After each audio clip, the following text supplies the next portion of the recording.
Welcome back, folks, to another episode of Business from the Bass Boat Podcast. And guys, today we've got an awesome show lined up. Show, again, as always, is presented by X2 Power and our lovely other sponsors. They do a bunch for us, guys, so something I definitely don't mention enough. If you are ever in the market for any of the products that you see kind of through our stuff, certainly reach out to them. But without further ado, we've got a great show lined up.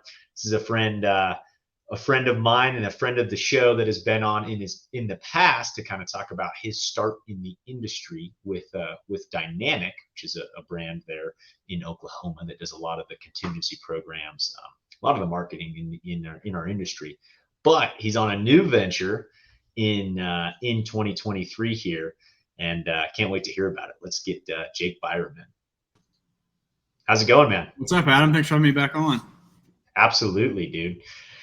Man, you are in the thick of it. Like, decided to get things going right in the middle of well, I guess you started this earlier this year, but you were fishing a ton.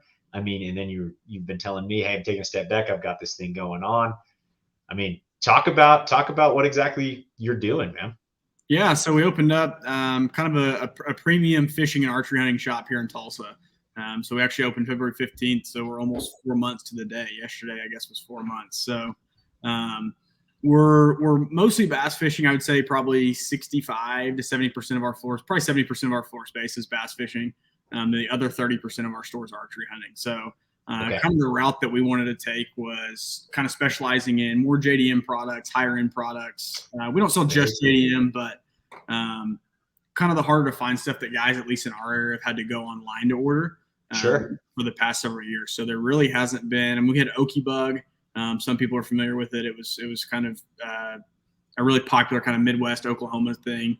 And they went out of business probably 20 years ago, I would say. Wow. So maybe even 25 years ago. Yeah. And there really hasn't been anything in the area like that. We've got a couple big box stores, but not really that locally owned shop that kind of specializes in tournament fishing stuff, which is kind of our niche. Yeah, dude, that's awesome. And I know last year even we were talking a little about this. You're like, yeah, I think we've got this thing that just feels like there's an opportunity here. I guess for folks not in Oklahoma, what in Tulsa there specifically, what are your nearby lakes? Like, what is your kind of pretty big presence of bass fishing in Oklahoma, but around Tulsa specifically, is there a pretty big market? Yeah, for sure. So, I mean, we're not on the water. We're not directly on any lake. Right. But gosh, within an hour and a half or less, you can be Keystone and Skytook are both our closest. They're kind of northwest of Tulsa. Keystone's about 45 minutes. Skytook's about an hour, depending on where you're coming from. And then we've got Eufaula, where the Bassmaster Open is right now. It's about an hour and 15 minutes. And then, of course, there's 10 Killer, Grand, Hudson, Fort Gibson, the Arkansas River, all within 45 minutes to an hour and 15 minutes. Dude, that's crazy. Kind of depending on where you put in, right? I mean, like if you go to the north end of Grand, like Wolf Creek, where all the tournaments are out of, it's closer to an hour and a half, hour and 45 minutes, depending on where you're at in Tulsa. But you can be to the south end. Like I can be to the south end from our shop in an hour and 15 minutes. Wow. So, wow. Yeah, we're like I said, we're not on anything, but we're really pretty centrally located. To kind of everything. I mean, you can be 6 or 7 different places in an hour. Yeah, you're centrally located around some awesome bass fishing lakes, huge tournament scene, and just a big population base. For sure. Yeah, I think that Tulsa, the weekday, like Monday through Friday population, like daytime population of Tulsa is like right at 1 million, maybe a little over 1 million right now. So pretty good size. It's growing. It's grown a lot the last few years. That's awesome. Well, Ty, my buddy Ty Faber, sitting in second right now. We're recording this on the Friday of the Open, but he's sitting in second, and he sent me a picture of Tulsa Tackle and Outdoors hat, and he was just like, "Hey, I saw your buddy and all this stuff." And for him to drive an hour, man, he must have needed something. He's sitting in second, so hopefully he can get it done this week. Yeah, I won't give up his juice, but yeah, he was hunting a few things. Sound like he had a really good day, so we're pulling for him. And it's just a small world, you know. It just shows how small the fishing community is. I'd only met him once or twice through you, so I'm glad to see he's having a good tournament. Yeah, heck yeah, dude. No, that is what's so cool about the fishing industry is you start to get to know people all across the country too, right? Like it just, you happen to be at a tournament in Oklahoma and run into somebody. It's like have Yeah. a mutual connection because of that. Yeah, a Colorado guy at that. So Right. Right. Yeah. No, but man, I'm excited to see how he does today. Wrap things up there. I'm curious. I'll have to. I haven't bent his ear on what he's doing. I just told him good job yesterday, and hopefully he can keep it up. yeah, I hope so. They should be winning here pretty soon, so we'll know before too long. No doubt. No doubt. Well, dude, I wanted to kind of just go through the process with you of how this all started. You saw an opportunity, but what it looks like to like get a lease on a place, this whole process of like a brick and mortar store, and in today's age of what that looks like, and then ordering products for the first time and dealing with manufacturers. Like, I just want to hear it all from a first timer's perspective, right? I mean, this is your first year doing this. Yeah, absolutely. So I mean, kind of we'll rewind a little bit. It's my dad and I that opened the shop. And like you'd kind of mentioned earlier, you and I kind of talked about it a little bit. We kind of had this idea. We've been kicking around for a little while. Yeah. We're pretty plugged in here to the local tournament scene, and just from what guys had said, and like really from what we wanted to see as tournament. Yeah. We were like kind of frustrated. There was nowhere to go.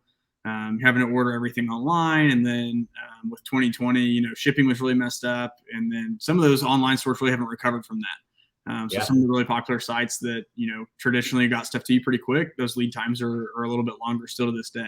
Right. And so we kind of kicked it around, knew that obviously there was a big interest in tournament fishing here. I mean, we've had 2 classics already. We've had a Red Crest. We're about to have a 3rd classic next year, which we're really excited for. So. We had been kind of kicking it around for a couple of years. We actually had our eye on some space that wasn't built yet. So we knew the guy that was going to build it. And it was actually, I'm kind of in our man cave shop here right now. And the space was going to be directly in front of it. So it was going to be a small retail center. And so we had kind of made up our minds that was where it was going to be, right? It was kind of in the general area that we liked. It was really convenient for us. And so we kind of waited around on that for probably a year. So that would have been 2021, I guess. Yeah. So kind of all 2021, we were kind of holding out for that. The square footage price on the lease was right.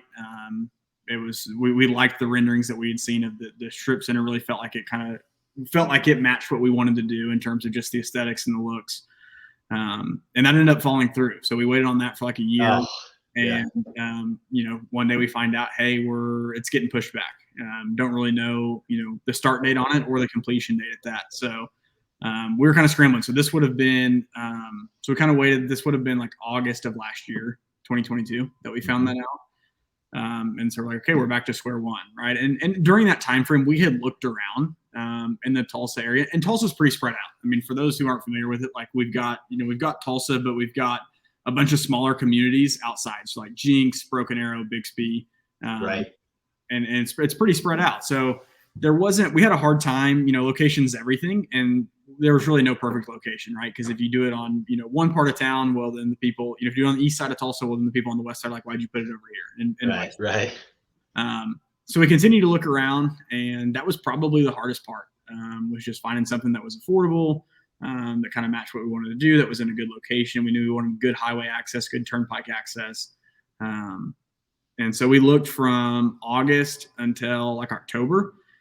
And I had a wedding in there. So that kind of threw Congrats with that. A lot for my last job. So trying to balance all those things while we're still looking, and ultimately found a place. So we're kind of in a brand new building. We're the first tenant in there. We've got 3,000 square feet.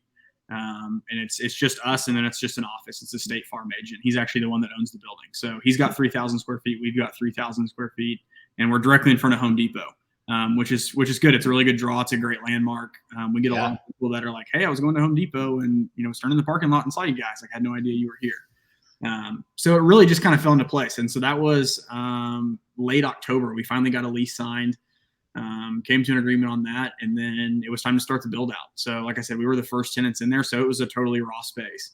So it was pretty cool. We got to kind of pick, and choose exactly what we wanted to do with it. Yeah. And so our landlord, the guy that owns the building, he actually did the contracting on it. It was really expensive. It was a lot more expensive than both of us thought. Than both Dustin, our landlord, thought, and that we thought it would be. So he kind of took the bull by the horns, jumped in, and was kind of being the contractor on it, and he got it done in 2 months. He said, I'll have this built out and done in 2 months, and he was right on the money. So wow. November, December, got the build out done, and January 1st, it was ready to go. So we took basically from the time that we were able to move in, we were up and running in 6 weeks. Like I said, we opened February 15th, and the building got turned over to us January 1.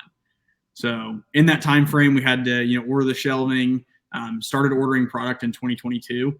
Kind of once we had the lease signed, that was the biggest thing, right? You have to have proof that you're gonna have a brick and mortar store before anyone will set up your account. So right. Once we got the lease signed, we could really kind of start hitting the pavement on doing ordering. And it was overwhelming. I mean, you're starting from scratch. And just try to get your foot in the door with all these different distributors and ordering and trying to figure out the whole process was a lot. So, well, and especially if you're talking, I mean, your market is JDM, high-end tackle, like that's got those, I feel like, are not just the, run-of-the-mill brands to talk to. Like, you're talking about people who generally have limited product, right? Like they have a limited amount of product because it's a high-end product. It's generally highly desirable, and it's like going out to all these places. Yeah. So, I mean, and we carry, like I said, we carry more than just JDM. We've got, Zoom and Strike King and kind of all your standard like tournament stuff. Yeah, right? Exactly. Like, you're big players. But yeah, I mean, it was daunting. I mean, luckily kind of with my background in the industry, I'd established enough connections. Yeah. If maybe that's not exactly what they did, they knew the guy that did it. Right. So, really just kind of picked up the phone, started calling around, started sending out emails, and got a lot of help along the way from people that I've met, throughout the last few years working in the industry, which was huge. And it was kind of like once you got the ball rolling and once you got your foot in the door, people want to help you, right? So like so many of our sales reps, they're like, hey, is there anyone like you're trying to get a hold of that you can't or that you don't know who to reach out to? Mm-hmm. And so kind of once you got the ball rolling and got in with a couple of people, it seems like the doors just opened. And it was way easier to get a hold of people. So yeah, that's awesome. I can only imagine just seeing you at a couple of shows before, and it's just like the network that you build doing that, and then especially too just with Dynamic and being around folks. Like, it's not necessarily you have to know this exact sales rep or this distributor, but someone generally in your network knows him, or at least knows someone that knows him and can get you a contact or something like that. Exactly. Yeah. And it was, so that was the first step, right? And then whenever you get your account set up and they send you the order riders, that was the next daunting thing. It's like, man, where do I start? Yeah. You're trying to fill 3,000 square foot up of tackle, and it's like, man, it's a lot. It's a lot of SKUs. It's a lot of baits. I think right now we've got over 5,000 SKUs just on the fishing side. Wow. Yeah. That's so cool, dude. So started getting everything ordered. And we got really lucky. So our store manager, Braden, I've got 2 employees right now, Braden and Cole. Braden's kind of our store manager. And he's awesome. He's super smart on the fishing side, really into the JDM stuff. I mean, he can tell you anything about any Shimano or Daiwa reel or rod or G Loomis rod.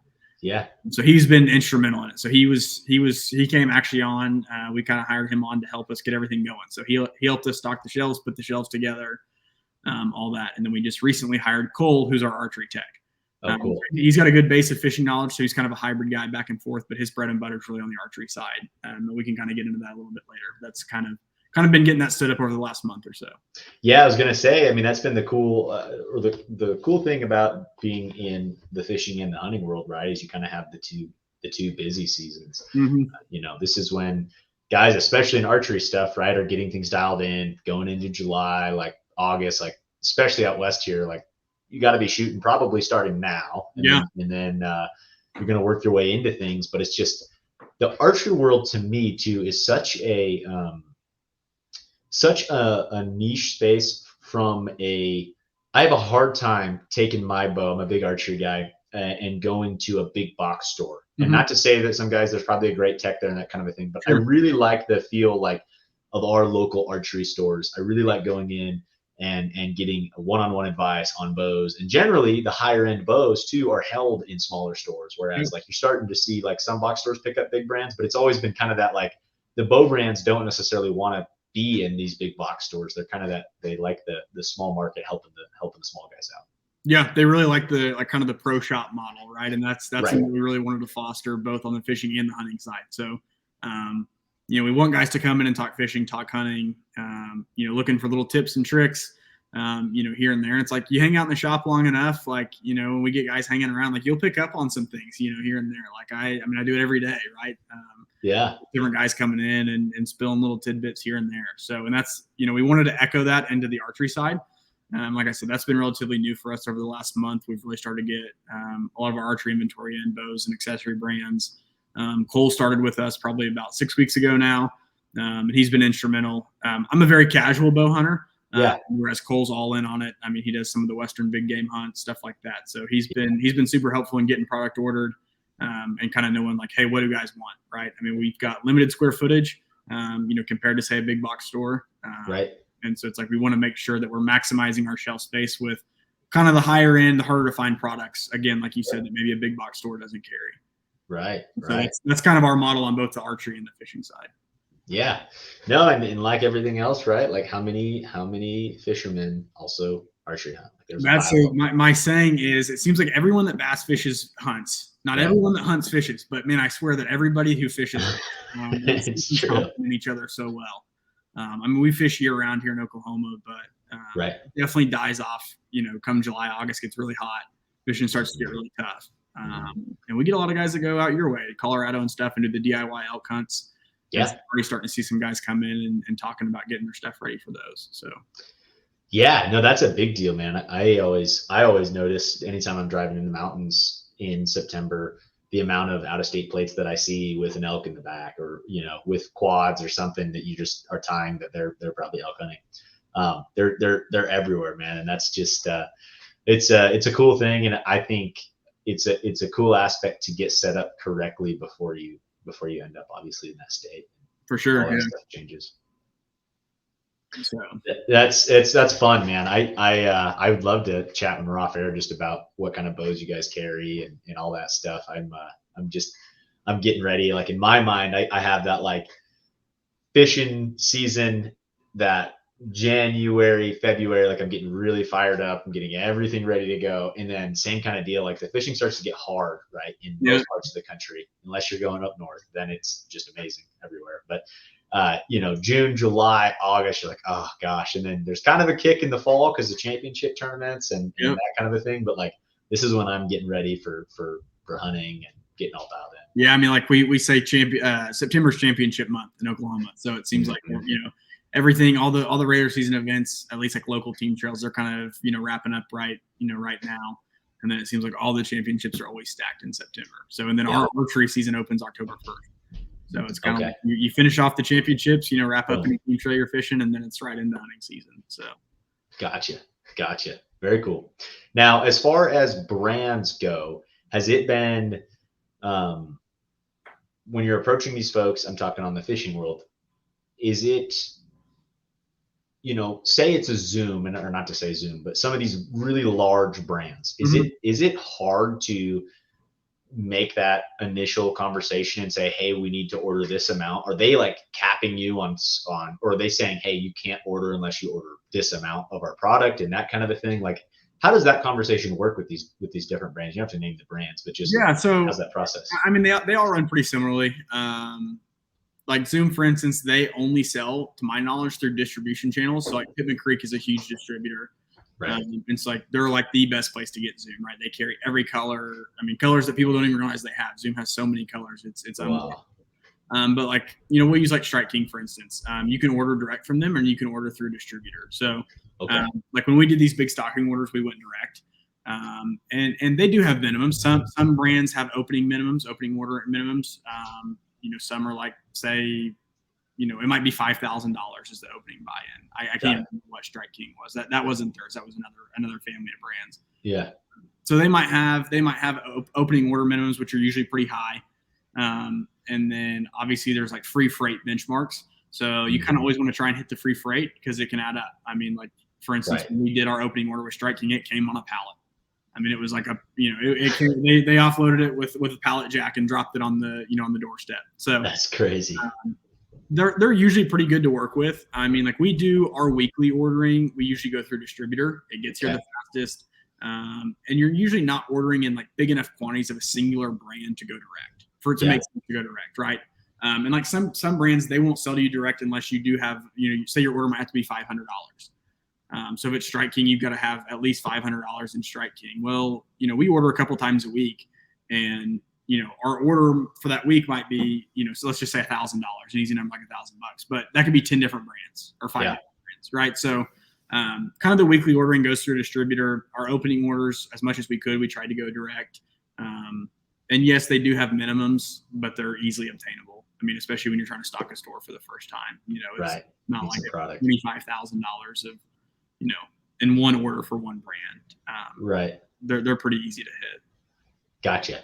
And with how new this store is, I've always wondered when, from a brick and mortar perspective, or I would assume it's just a supply and demand situation, but it's like, there's always like that bargain bin, right? Of like tackle and that kind of a thing. Like, have you guys done anything like that? When does that occur? Like, when do you start like, crap, I need to move this product, or when does that situation happen? Yeah, so I mean, like, we've got a little like bargain bin. It's like a little 3-tiered rack by our checkout counter.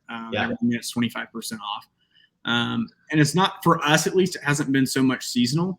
Maybe it was just like some colors or some sizes of certain baits that weren't moving as quickly, and we had people coming in saying like, hey, are you going to get this? Are you going to get that? Or like even just things that like internally we've talked about, like, hey, we really want to bring in this brand or this bait, and just kind of trying to make room on the shelves for that.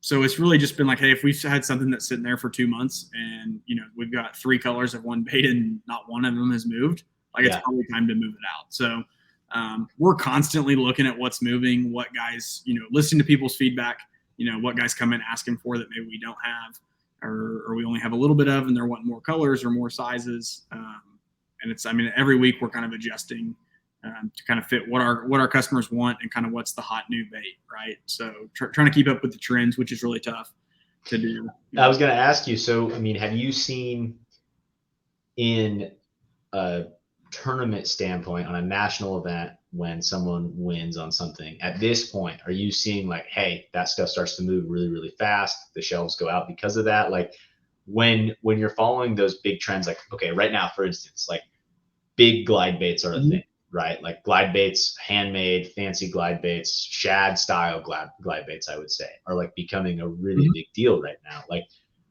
how do you stay on top of something like that? Like, what's the, are you just monitoring the industry all the time?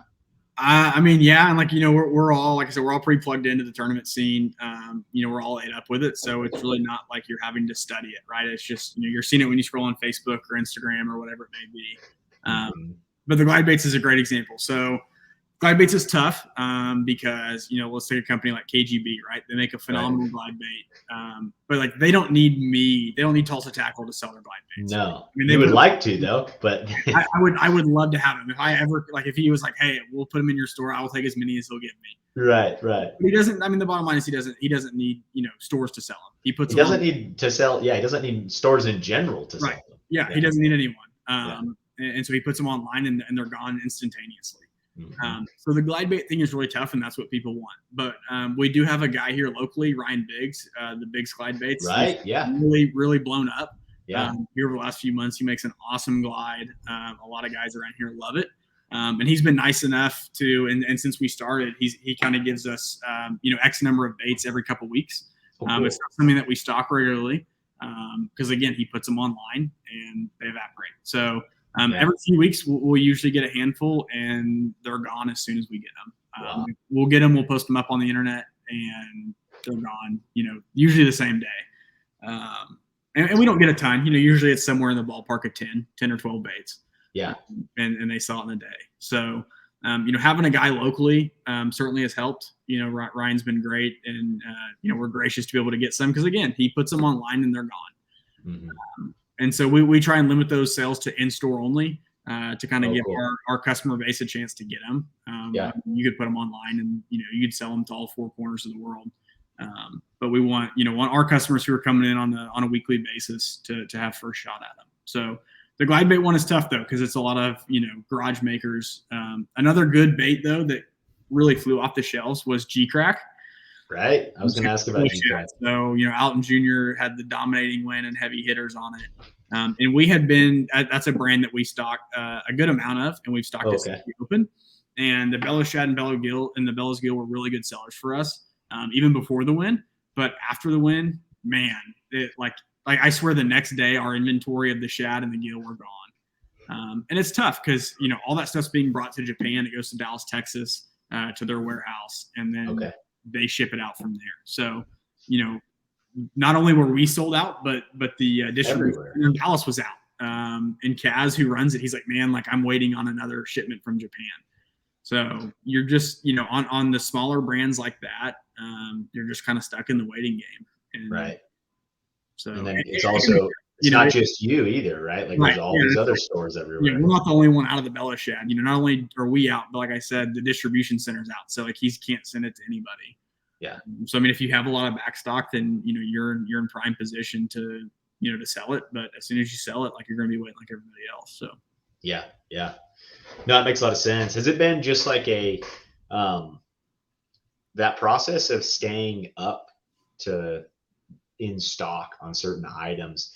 Has that been just a fairly difficult process? Because like, you know, one week some color gets sold out. It sounds like you're placing orders like every week. Is that just you're consistently just always ordering stuff? Yeah, absolutely. I mean, it's, you know, it's every week and usually a couple times a week. So just because you're ordering through so many different distribution channels, right? Like, you know, in a single week we might order some things direct. We might, I mean, every week we at least have one order through, you know, one of our big wholesalers, which kind of sells, you know, a big myriad of brands.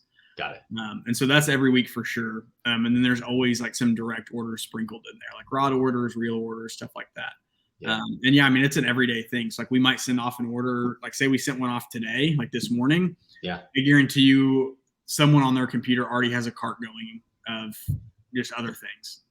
So it's just kind of constant because like you'll submit an order and then it never fails. A guy will come in and spend a few $100 and he'll clear out, you know, this peg, that peg, and that peg of a certain color and a certain bait. And you're like, man, we just ordered that. So yeah, start over. You know, it's just a never ending process.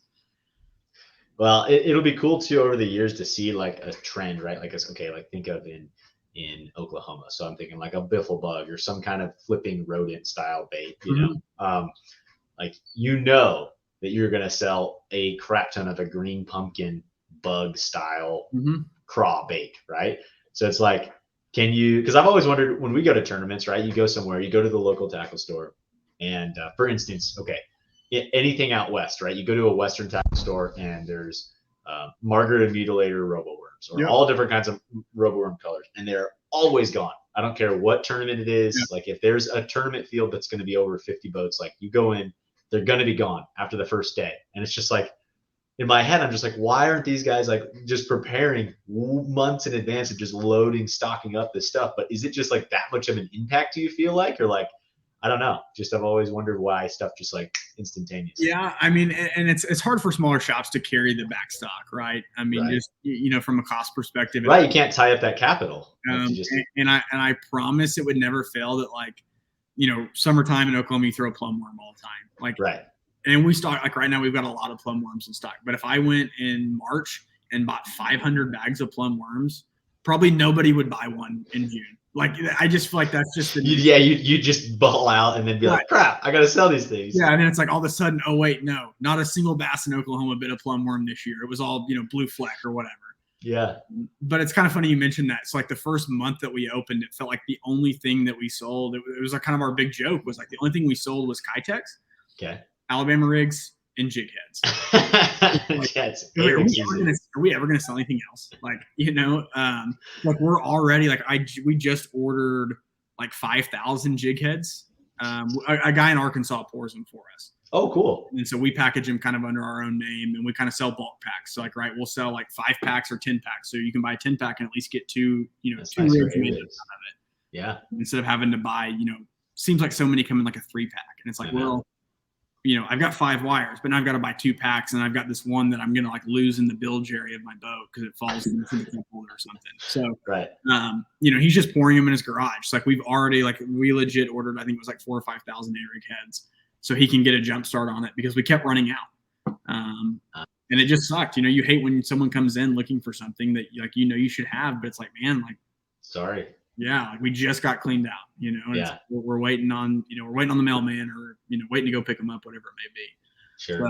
I mean, yeah, it's like, those things, like an A rig, it's never going to go away, especially here. Right. Gosh, I mean, February through April, for the most part, I mean, that's what wins all our tournaments. I was going to say, yeah, you better have it on if you're allowed to throw it. So like now, after kind of once we get a full year of business under our belt, it'll be easier to kind of project. And like we have an idea, again, just being fishermen, but like I said, you don't ever know. It's the year that you buy all those plum worms is the year that, nobody throws a plum worm. So, yeah.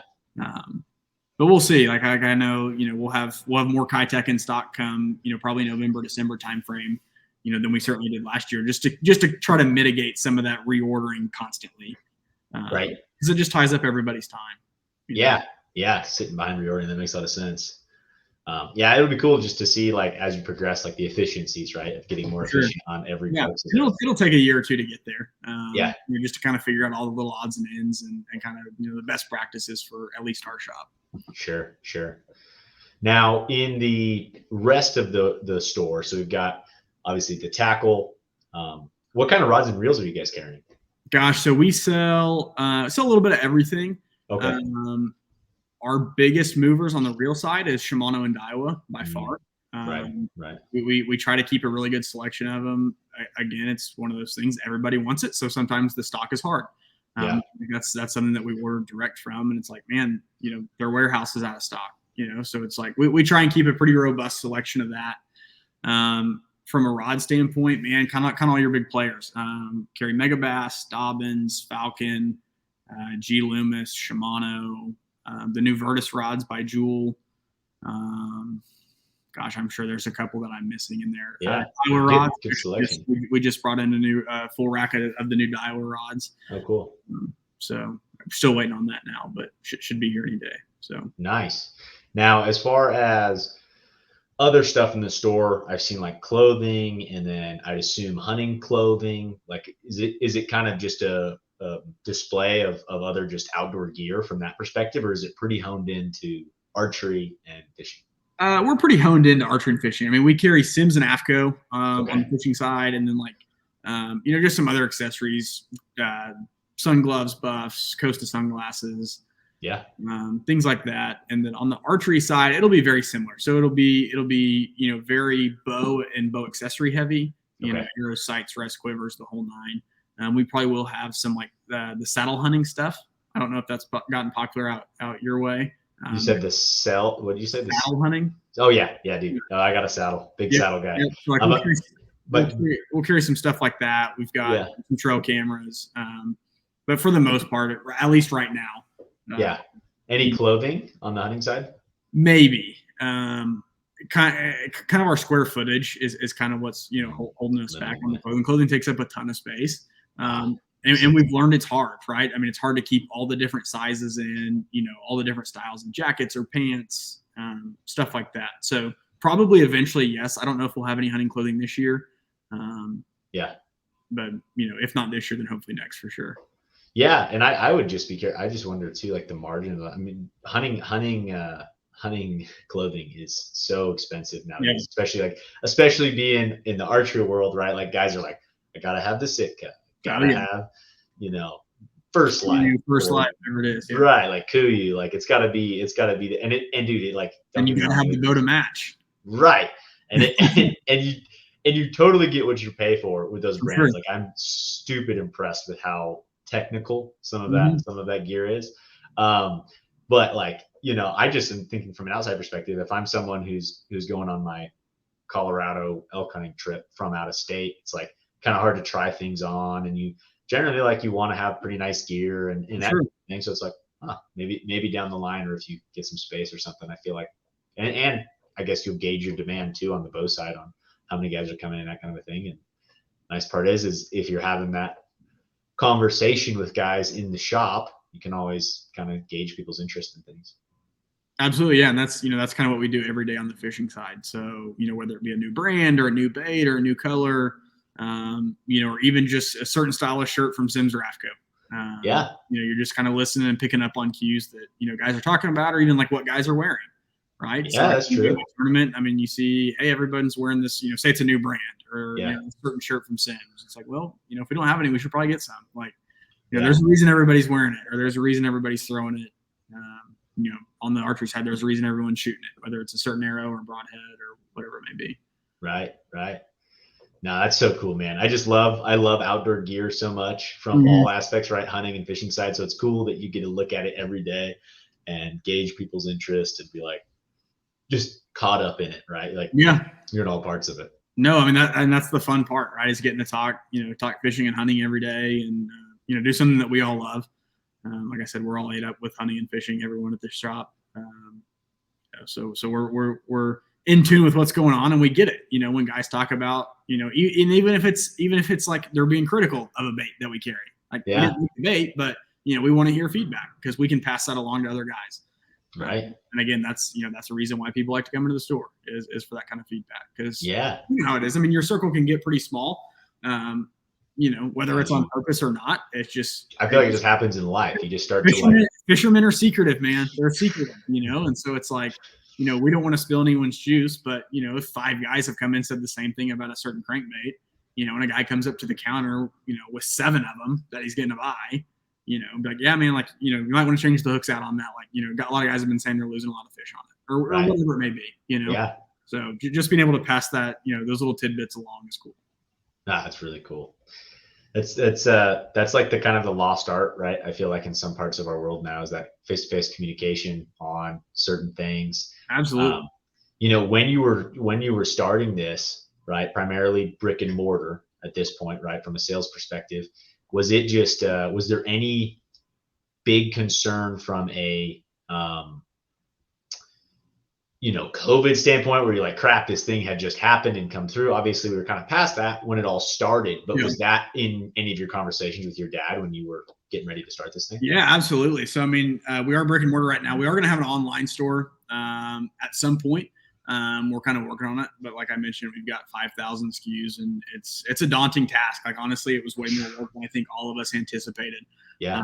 Just getting the price, the description, the photos, and then with that, you got to make sure you've got plenty of inventory. Because if a guy in Colorado goes to my website and you go on there once, and I don't have anything in stock, and then you go on there a second time, I don't have anything in stock, you're probably not going to order from me. We didn't want to get in over our head on that. Probably have to hire another employee to help fulfill orders and all that stuff. So that's coming. We don't really have a hard line date on when.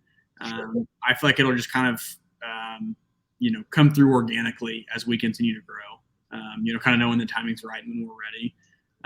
But the COVID thing, yeah, I mean, absolutely. So like we mentioned early on, this is something we've been talking about for a few years, and really through COVID. We weren't ready yet, and as much as we wanted to be ready, we just weren't. And thank God that we weren't, because if we would have tried to open this up in 2020, it never would have worked. Mm-hmm. Just from a supply chain standpoint, man, like no one, couldn't get product. Everyone saw it, right? If you went into any big box store or went online, no one had inventory. Mm-hmm. All the factories overseas are shut down. All the factories here are shut down. All the distribution centers are slowed. So it was like it would have been a nightmare. Yeah. And while it was really frustrating for us, you're excited, you're anxious, you're wanting to get this thing going, and it feels like it's not going anywhere. Mm-hmm. Hindsight's always 2020, and thank God that it didn't happen sooner. Because that even transpired into 2021. The supply chain issues. People were out and about and moving around again a lot, but from a supply chain standpoint, yeah, I mean, just early 2021 was hard. Still to get product, and when you're trying to stock a store. And first impressions, everything. When people come in, they come back a second time and you don't have anything, they're not going to want to come back a third, fourth, or fifth time. No. Really fortunate that just, the timing worked out the way that it did. Yeah. It took longer than we wanted, but obviously I think it was for the better. Just, to be able to get our feet up underneath us and do it right. And that was our whole thing, is like, if we're going to take a stab at this, it needs to be done right for it to succeed. I like it. I think it's a good mindset. And, to me too, just what I'm impressed at, I just can't believe from a demand perspective that there hasn't really been a major tackle store in Tulsa, like that niche deal, like that, just such a surrounding. And every time that any of our guys from the West are going east, I feel like we go through Tulsa, like, or especially in that Oklahoma region, it's just a heavy trafficked area for anglers, whether they're traveling tournaments or just the amount of tournament anglers in your region. Yeah, no, and we kept saying the same thing. And with my last job at Dynamic, I traveled around a ton, and would go to these other places, like especially in the Northeast. There are so many tackle stores in the Northeast. Yeah. It is crazy. I'm like, you guys can only fish for like 4 months a year. They're open. Yeah. Like what? It's wild. Yeah. And so traveling around, like saw these other stores, saw a lot of good stores, saw a lot of bad stores. Like kind of as we were talking about this, I would always make it a point to try and go into other places. When we were traveling, I'd kind of see where they were at. And I'm like, man, if they're, this store's been here for 20 years, like, why wouldn't one in Tulsa work? Yeah.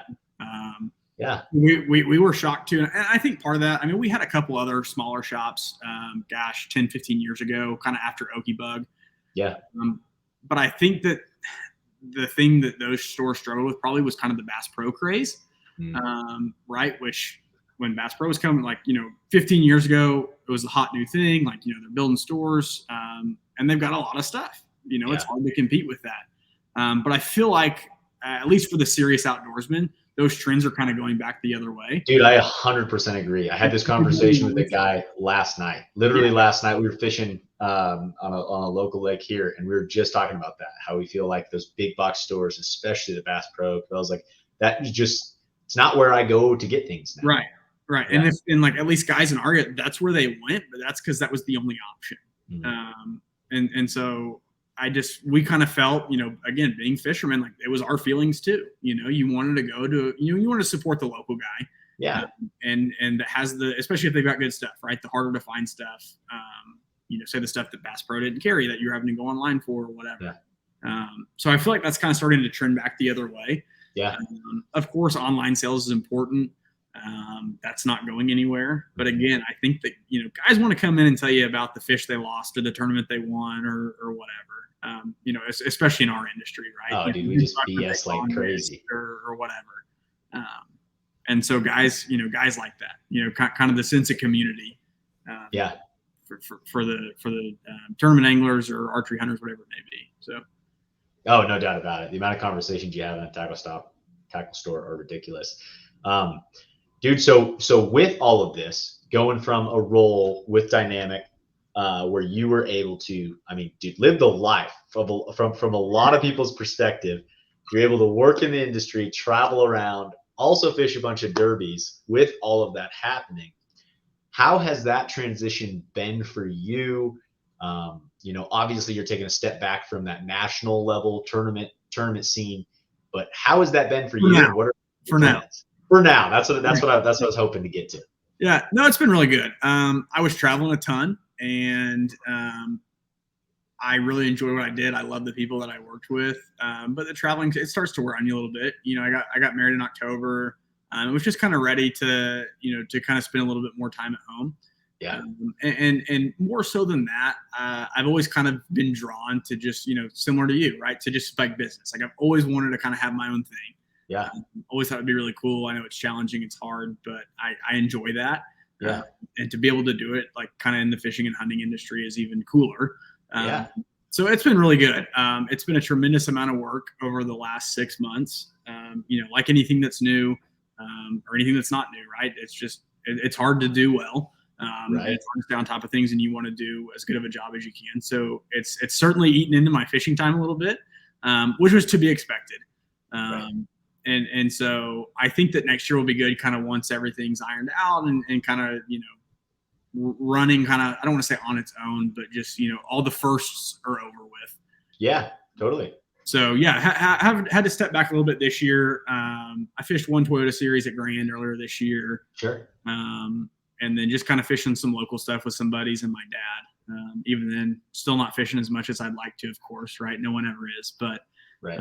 Hopefully over the next couple of years, get back to fishing a lot of Toyota Series and Opens. I'd still love a shot to fish, kind of at the top level, whenever that may be, or if it ever comes. So that's still kind of the long-term goal. And I really felt like doing something like this would allow me the chance to, to try. And right. even if the Elite Series or BPT or whatever it is never in my cards, I don't know. I still just love to travel and fish the Toyota Series, Opens, whatever it may be, like just for fun. Like I like going to new places, and having your own gig and something in the industry, I feel like was my best chance to kind of afford me that freedom to be able to do that. So, really excited for what, year 2, 3, 5, 10 is going to look like. as this shop grows and kind of get back to fishing a bunch and hopefully kind of tie the two together moving forward. Yeah, dude, no, that's man, you and I are so aligned on that perspective of things. Like I agree. Like wherever the cards kind of take you, I love to compete at the highest level I can. I love traveling and tournament fishing in general. But for me, I'm not a person who can just go risk it all financially. Yeah, no, I'm right there with you. Yep. I applaud the guys that can, but man, I just can't do it. Right. And I would like the idea of building up a business on the side or my full-time business, but to where I can step away at this point and do those kinds of things. And so that's same page there. And I'm sure down the road here we'll be traveling somewhere together fishing. Yeah, for sure. I hope so. And so I still do some work for Dynamic, with their contingency programs, trying to help promote those. Yeah. And again, the store kind of is a great platform to do that, right? I mean, whether bucks and there's so many guys driving Tundras that fish. It's crazy. Help promote the owners tournament, which a lot of times is kind of in our Midwest region. So make sure they know that's coming up, or make sure that they're signed up, or whether it be for bonus bucks, power pay, anything like that. So I'm still doing a little bit of that, just not traveling and doing all the events like I was before. So sure, totally makes a lot of sense. You gotta. There's a time where it's just like I can't do everything at once here, and I'm gonna put my eggs in this basket for the most part. So good to still have those ties, but dude, with the Classic coming up this year, coming to Grand Lake in 2024, huge news. Are you guys doing anything or have any preliminary plans with that happening? Yeah, so we've been talking about it. I mean, since the day the news dropped, right? I mean, it's been it feels like it's a long ways away. You're like, oh man, we've got a year, we've got 11 months. We blink and it's next week. Sure. And so we're definitely talking about it. I don't exactly know. We've kind of got two different options we're playing out. One of those is a booth at the Classic, which I'm kind of hoping that we end up there. I think would be great for our business, being the hometown store, having a Classic here in Tulsa. I mean, all the expo and everything is literally 20 minutes away from our shop. So, really hope to be there. It's a huge opportunity for us. I mean, gosh, talk about just perfect timing, right? I mean, and I had no idea it was coming, right? I mean, not that even if I would have, it wouldn't have changed our plans, but just perfect timing. Right. Yeah, dude, just huge potential bump here. Yeah, the Classic. So we would love to be there, and we're just kind of starting to talk to some of our manufacturers, right? Like I couldn't bring the whole store to sell. So you kind of got to be selective in what brands you're going to sell on site. A lot of manufacturers are running sales and stuff during the show, and a lot of those manufacturers, like Megabass, for example, they don't sell in their booth. So they'll have a booth there just to display product, answer questions. They don't ever sell in their booth? Not that I know. Maybe they have in the past. I know the last couple of years they haven't. Yeah. And like Megabass, it doesn't surprise me. But Megabass is a cool one. So like they'll do 4 different of like the Respect series baits, which is kind of a monthly drop that they do of a special color, and it'll usually be in like the 110, the Pop Max. Like it'll be in 4 or 5 different baits, and they drop them once a month. And once they sell out, they're gone. And so it's kind of a collector's deal. Yeah, they do that. I know exactly what you're talking about now. Yeah. But it's like last year in Knoxville at the Classic, they did 4 Respect series jerk baits.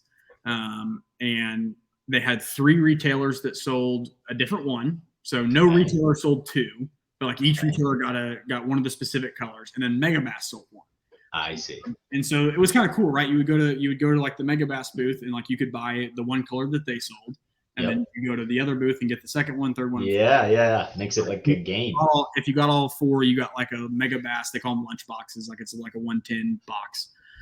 If you go at the show. So starting to talk to some of our retailer or our distributors and manufacturers about that. Kind of what brands are we going to sell? Because you've got to get some help with the product, man. I mean, there's a ton of people that go through those doors in 3 days, and it's expensive to be there. And if you're going to be there, you better have enough product to last you 3 days.